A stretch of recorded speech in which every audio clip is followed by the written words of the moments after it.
ప్రతిఘటన టీవీకి స్వాగతం. క్షణక్షణం మీకోసం. మృగశిర కార్తె సందర్భంగా ఆస్తమా బాధితులకు చేప మందు పంపిణీ కార్యక్రమం మరికొద్ది సేపట్లో ప్రారంభం కానుంది. నాంపల్లి ఎగ్జిబిషన్ మైదానంలో పంపిణీ కార్యక్రమాన్ని చేపట్టారు.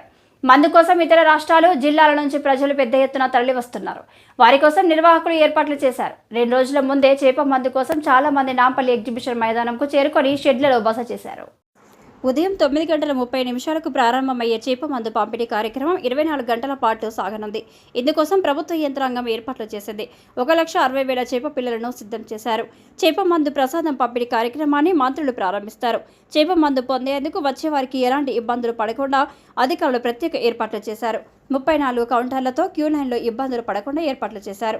టోకెన్ తీసుకున్న వారికే చేప మందు ప్రసాదం పంపిణీ చేయనున్నారు. చేప మందు పంపిణీ ప్రాంతంలో 1,200 మంది పోలీసులతో బందోబస్తు ఏర్పాటు చేశారు. నాంపల్లి ఎగ్జిబిషన్ గ్రౌండ్కు వచ్చే వారి కోసం ఆర్టీసీ ప్రత్యేక బస్సులు ఏర్పాటు చేసింది. చేప మందు ప్రసాదం పొందేందుకు శుక్రవారం ఉదయం నుంచే నాంపల్లి ఎగ్జిబిషన్ గ్రౌండ్స్కు ఉబ్బసం వ్యాధిగ్రస్తులు చేరుకున్నారు.